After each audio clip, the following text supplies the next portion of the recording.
ہم ایندھن کے طور پر دنیا میں آگ جلانے کے لیے لکڑی اور کوئلے جیسے چیزوں کا استعمال کرتے ہیں۔ جہنم کی آگ کے لیے وقودها الناس والحجارہ انسان اور پتھر کو استعمال کیا جائے گا۔ اب غور کیجیے، خود بھی بچنا ہے اور اپنے اہل و عیال کو بچانا ہے۔ خلیفہ دوم حضرت سیدنا عمر فاروق اعظم رضی اللہ تعالیٰ عنہ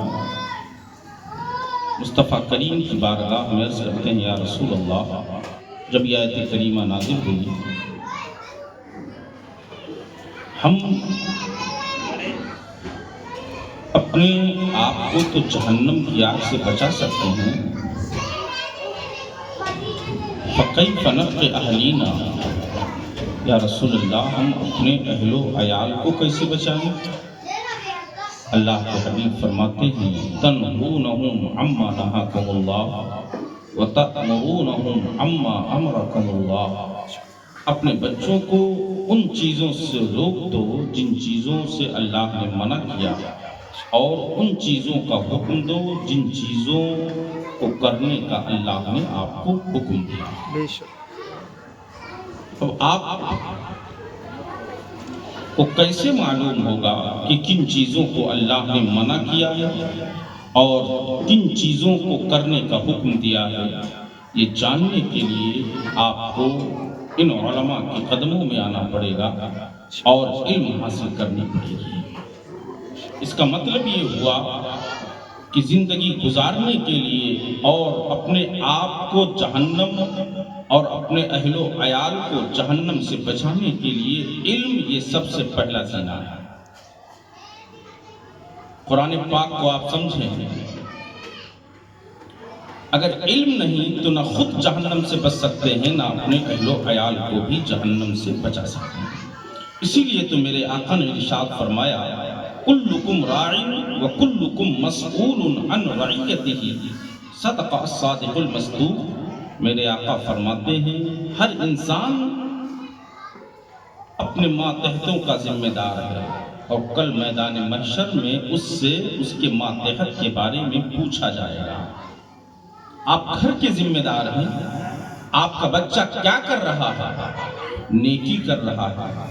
آپ کا بچہ گناہ میں مبتلا ہے، اگر نیکی کر رہا ہے تو آپ قبر میں ہوں گے تو اس کی نیکی آپ کو قبر میں بھی فائدہ دے گی، لیکن اگر گناہ کر رہا ہے آپ کا بچہ تو کل میدان محشر میں آپ سے پوچھا جائے گا۔ حالات آپ کی نگاہوں کے سامنے ہیں، ہمارے بچوں کی زندگی کہاں گزر رہی ہے۔ عموماً میں جب رات میں آتا ہوں تو دیکھتا ہوں ہمارے نوجوان بچے، ابھی 2 دن پہلے آیا تو اس گلی میں جہاں میں رہتا ہوں، مسلم بچے 7-8 تھے، وہ سب نشے میں مبتلا تھے۔ اللہ، 3 دن پہلے کی بات میں بتا رہا ہوں، مجھ کو دیکھے تو ادھر ادھر سائڈ میں ہونے لگے۔ کون ذمہ دار ہے اس کا؟ مصطفیٰ فرماتے ہیں، ما نحل والد ولدہ من نحل افضل من ادب حسن۔ کسی باپ نے اپنے بیٹے کو، اپنے بچوں کو بہترین ادب سے پڑھ کر کوئی تحفہ نہیں دیا، بہترین تعلیم سے پڑھ کر کوئی تحفہ نہیں دیا، بہترین ہدیے سے پڑھ، بہترین ہدیہ اس کے بچوں کے لیے باپ کی طرف سے اگر کوئی چیز بن سکتی ہے تو وہ زیور علم ہے اور زیور ادب ہے۔ آج کا مسلمان ان دونوں چیزوں سے خالی ہے، نہ تو خود اس کے پاس علم ہے اور نہ ہی خود اس کے پاس ادب ہے، تو جب وہ خود خالی ہے تو اپنے بچوں کو علم و ادب کیا سکھائے؟ بے شک۔ اس لیے میرے بھائی، علماء نے فرمایا، اطلب العلم من المہد الی اللحد۔ بے شک، سبحان اللہ۔ علم سیکھنے کا کوئی وقت نہیں ہوتا، ماں کے آغوش سے قبر تک علم حاصل کرو۔ بے شک۔ ایک بزرگ کا واقعہ میں نے پڑھا، بات میں رکھ دیتا ہوں، اپنی جگہ لے لیتا ہوں۔ ان سے پوچھا گیا کہ آپ کو معلوم ہو جائے کہ چند گھنٹہ آپ کی زندگی بچی ہوئی ہے تو آپ کیا کریں گے؟ تو اس بزرگ نے فرمایا، کہ اگر مجھے معلوم ہو جائے کہ چند گھنٹہ میری زندگی ہے تو میں علم حاصل کرنے میں لگ جاؤں گا. سبحان اللہ سبحان اللہ. علم حاصل کرنے میں لگ جاؤں گا. اس بزرگ سے پوچھا گیا کیوں؟ تو انہوں نے مصطفیٰ کی ایک حدیث پڑھ کے سنائی اور کہا وَإِن مَاتَ فِي طَلَبِ الْعِلْمِ مَاتَ شَهِيدًا.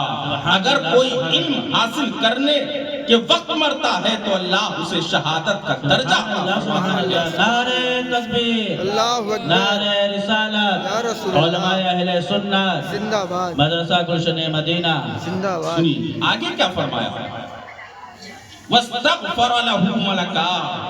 میں نے جو جملہ کہا کہ میں علم حاصل کرنے میں لگ جاؤں گا، یہ جملہ بہت معنی خیز ہے. تو بزرگ فرماتے ہیں مصطفیٰ جان رحمت نے فرمایا کہ وَإِن مَاتَ فِي طَلَبِ الْعِلْمِ مَاتَ شَهِيدًا. علم حاصل کرنے میں اگر میں انتقال کر جاؤں تو اللہ مجھے شہادت کا درجہ عطا سبحان فرمائے. اللہ سبحان اللہ. وَاسْتَغْفَرَ لَهُ مَلَكَا.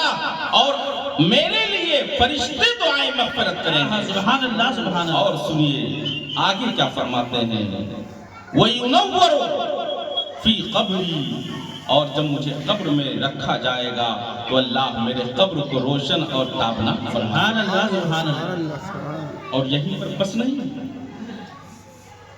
وَيُبْصِرُ مَدَّ بَصَرِي.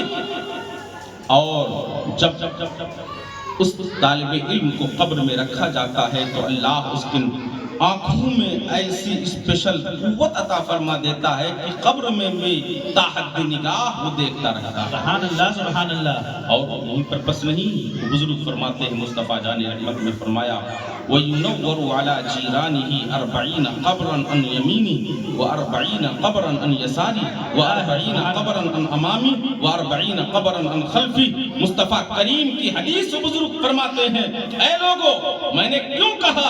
اس لیے کہا جب مجھے رکھا جائے گا میرا انتقال علم حاصل کرنے کے وقت اگر ہو گیا تو میرے قبرستان میں رکھنے سے مردوں کا کتنا فائدہ ہوگا. سنو 40 قبرا عن یمینہ 40 قبر داہنے و40 قبرا عن یسارہ 40 قبر بائیں و40 قبرا عن امامہ 40 قبر سامنے و40 قبرا عن یسارہ اور 40 قبر پیچھے.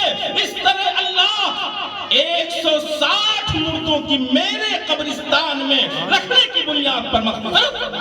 سبحان اللہ سبحان اللہ. آپ اندازہ بے شک بے شک. آپ اندازہ علم کتنی اچھی چیز ہے. اللہ تعالیٰ ہم سب کو علم حاصل کرنے کا جذبہ عطا فرمائے. وما توفیق الا باللہ. السلام علیکم. وعلیکم السلام ورحمۃ اللہ وبرکاتہ.